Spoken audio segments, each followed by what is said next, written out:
Yo, what's going on everyone? It's Brian here with DrinkABeerandPlayAGame, and today I am proud to present the final game in the first-person horror titles that I wanted to finish up in October, and obviously I'm running a bit late. Today, I'm checking out Resident Evil 7. Developed and published by Capcom, this was released on PC, Xbox One, and PS4. For the purposes of this title, I played through the Xbox One version. Now this title presented two major changes to the series. This is the first true first-person shooter style for the series, not counting Dead Aim because that was a little bit of an experiment. And two, this is a return to the horror and exploration that a lot of people, including myself, loved about the original Resident Evil series. Once it hit Resident Evil 4, the series tended to focus a little bit more on action than horror, so I was more than happy when I heard they were returning to horror. Anyway, let's just get right into the review. The graphics. Right off the bat, let me just say, you're probably going to hear me make the statement that this game is very similar to Alien Isolation, and for many reasons it is. One, there is an incredible amount of details in your environment and your enemies. Two, the lighting plays such a crucial role in this game, and they use it so well. Without revealing too much about the plot, let's just say the majority of your game will be spent in a singular location at a given point in time until you move on to the next area. And in each one of these locations, you can tell the designers put a lot of thought into every single area you can explore. As you would expect from a first-person Resident Evil game, this game can be gory as hell, and that's the way we like it. Playing off typical horror tropes, the atmosphere is filled with dark corners, swinging lights, and just some gruesome monsters that you're going to run into over and over again. There's really not a lot to complain about this game, and as Jim and I have said many times, it's really tough to give any modern game that low of a score, because they all look so goddamn good. So, when it comes to score, I actually gave this a 9. Honestly, the only reason I couldn't give this a 10, some of the larger bosses don't look as good as the rest of the game. I'm not really sure what happened, but to me, they actually just kind of come off as goofy. I can't really explain it, and you'll probably see it throughout this video, but yeah, couldn't give it that 10. When it comes to beer, I'm just going to add 1, because honestly, just on atmosphere alone, this game is going to have you paranoid. The sound. Just like every other game, let's first talk about the sound effects. And like any great horror title, especially games like Alien Isolation, Resident Evil 7 did an amazing job at creating atmospheric noises that really keep you paranoid. A lot of the game is pretty quiet, however, you're going to hear things like wind or just little creatures skittering in the corner. It's everything to keep you on the edge of your seat. When you're on levels like this and it's the ship, you have like a dripping noise that you'll hear, so it's everything that kind of preps you and primes you for when you really do run into these creatures, and then those themselves sound really squishy, creepy, just exactly how they look.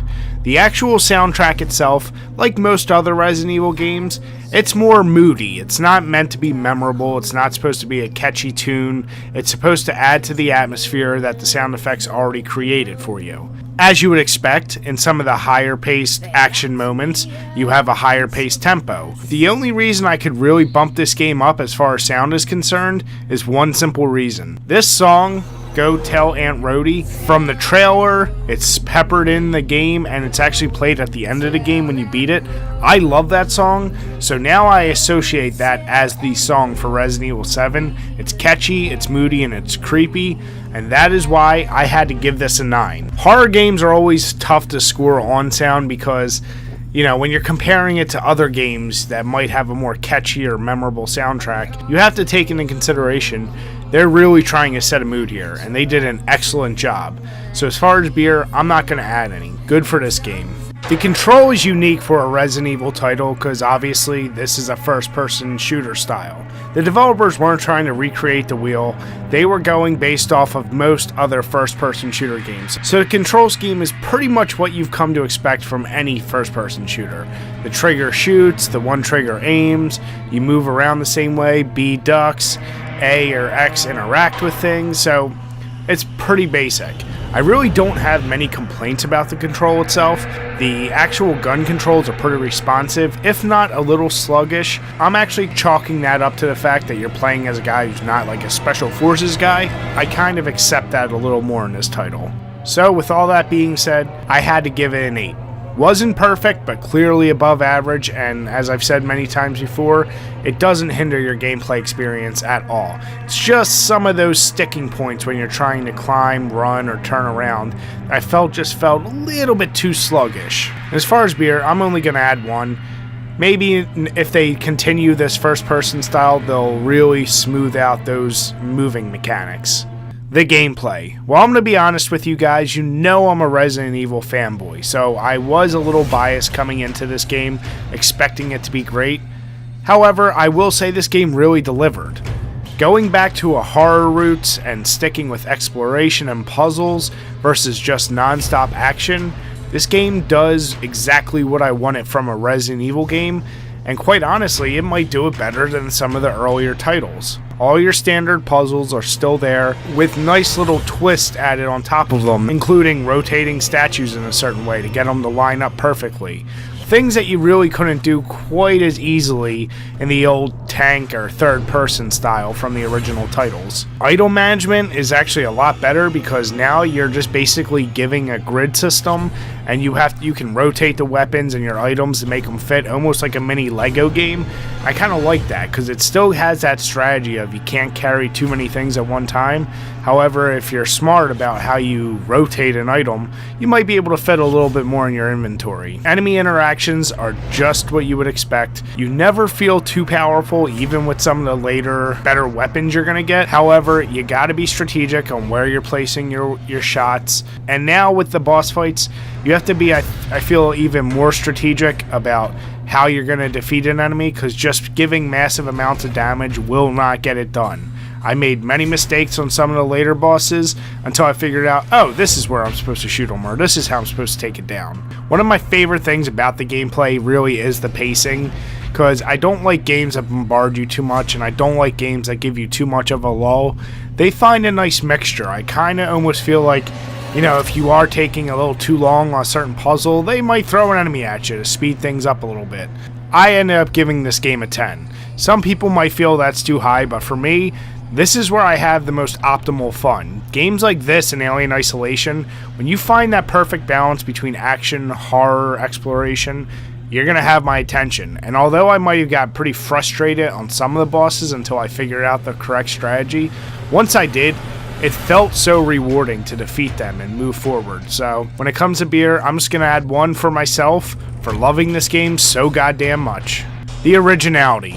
Considering this is the 7th title in the main series for Resident Evil, and quite honestly, if you count in all the other titles, this is probably in the 20s or 30s, you wouldn't expect there to be much. But as I said before, not counting Dead Aim, this truly is the best and first-person experience. Everyone was a little weary, thinking that this was going to be, what, Call of Duty Resident Evil? But no, they proved that this is actually a really legit style for a game. Not to mention, the story is, I don't want to say 100% unique, because it stays within the Resident Evil universe, and I'm trying not to give away too much, because I really want you guys to go out and play it. The story all centers around the main protagonist who just got a video from his girlfriend, and she's in trouble in some random house in Louisiana. That's all you're given, and throughout the game, they reveal everything. What's nice is, so many of the previous titles were so just, you know, you're a special agent and you're trying to take down the Umbrella Corporation. I just like that they took this in a different direction and made you feel like, okay, this is a new Resident Evil experience, but it still remains in that actual world. Other than that, I already mentioned the item management. The enemies you encounter are brand new, so they did throw some things new at you. The rest of the game is what you've seen from Resident Evils before. The puzzle solving and everything else, it's pretty standard, so I could actually only give this game a 5. And as far as beer, I'm only going to add 1, because I actually didn't mind the fact that they stuck to a lot of the original Resident Evil conventions, even if they only were slight updates. The replayability.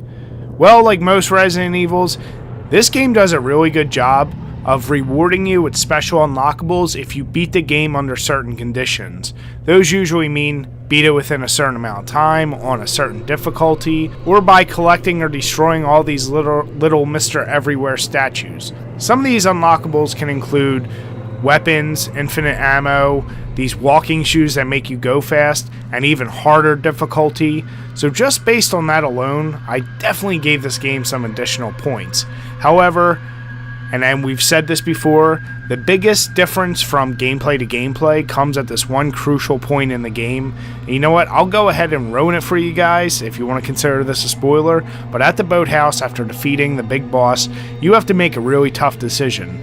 You either need to give this cure to this specific infection to your girlfriend or this new person you met named Zoe. Depending on which one you choose, your ending will change. So right there's a reason to go back at least once.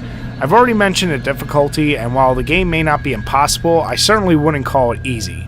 So when I factor all these items together, I gave this game a 7. You got more than enough reasons to come back and experience the game in different ways.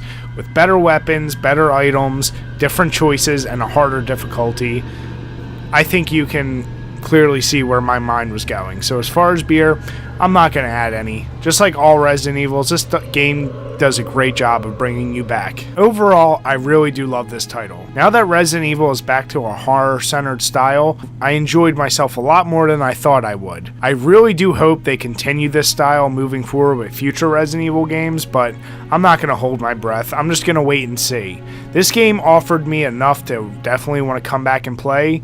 And, you know, as I've said before, if you follow our site, I might not have as much time to play video games, but this is a title I'll gladly go back, try and get some of those unlockables I already mentioned, and I really can't stress it enough. If you did enjoy the original Resident Evils, or you're looking for a great first-person horror game, give this one a try. When it comes to scores, I gave it a 9. The game may not be absolutely perfect, and I do acknowledge it has some flaws, but it's really close to being one of my ideal games. So, when I round out all my scores, it comes out to an 8.7. Just like Alien Isolation, this is one of the highest scores we've given a game. Some people may or may not agree with me on this score, but for sure, Capcom did right by me, so they got me hooked back into the Resident Evil franchise. When it comes to beer pairing, I wanted to stick with a brewery based in Louisiana, just like the setting of this game. So I chose the Abita Brewing Company's Bourbon Street Chocolate Stout.